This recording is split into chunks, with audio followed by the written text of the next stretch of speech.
What are you grieving these days? I am Sherri Arndt with a Christian Working Woman, and today I want to talk about what really matters, walking with others well amid their grief. Let's be honest, every one of our lives is touched by grief. The loss of a job, friendship, community, health, death.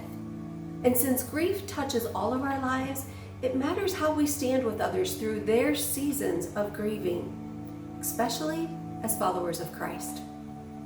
It can be a challenge to stand with someone mourning, mainly because we feel so helpless, but also because everyone grieves differently and at various rates.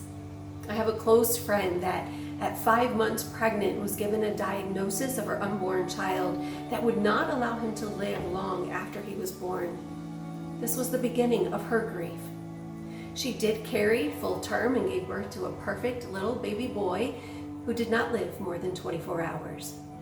They went through all the funeral arrangements and life soon went back to normal, at least whatever normal was after having everything they had been through. I was at a loss, helpless.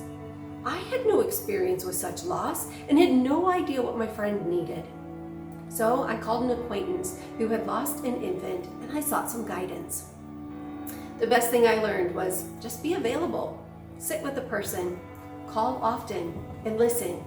Don't force a conversation. Don't ask, "How are you doing?" But just let them know that you are thinking of them and be comfortable sitting in silence. It may not be easy. You may feel uncomfortable even thinking of sitting with someone in silence who is grieving so much. But for the one that's carrying that deep pain, often this kind of love is exactly what they need. So what about a friend who is grieving a job loss? Remember, you don't have to have all the answers and you can't solve their pain with a quick fix. But instead, encourage a routine and of self-care. Sometimes depression can sneak its way in and with it bring isolation. So remind your friend of their gifts and their past accomplishments, and that will bring them hope and confidence in who God has created them to be. Give them an opportunity to talk about the loss. Don't try and skirt around the topic. Gently and lovingly ask them about what they miss. If your friend is grieving the loss of a home, of a town, or that she used to live in, let them talk about their favorite spots or the things that she misses.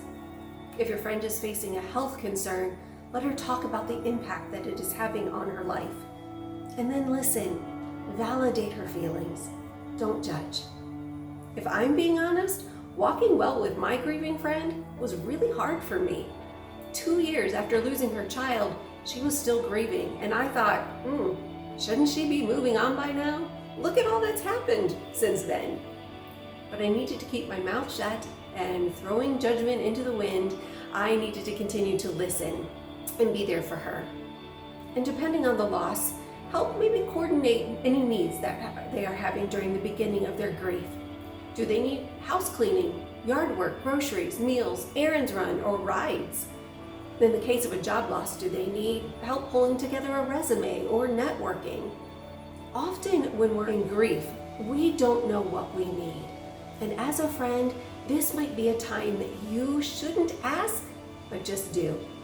So while you're out running your own errands, pick up a few basic items and drop them off. Cooking your dinner, double the recipe and share your meal. And let's not forget, prayer is powerful. Remember to pray for your friend. Ask the Holy Spirit to comfort her. Send a card in the mail and let her know that you're praying for her. Stick a note on her car or on her door. Send a text that does not need a reply. And after the dust settles, do your best to remember important dates, diagnoses, anniversaries, birthdays. These monumental dates are locked in your friend's mind, and they will trigger memories as they come around. And as a friend, your love will speak loudly as you remember to acknowledge what has happened and be available to hold those memories with them.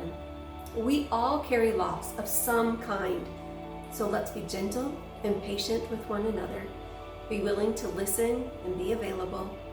Sometimes we just need to know that someone is near. And showing the love of God through our actions in times of mourning is what really matters.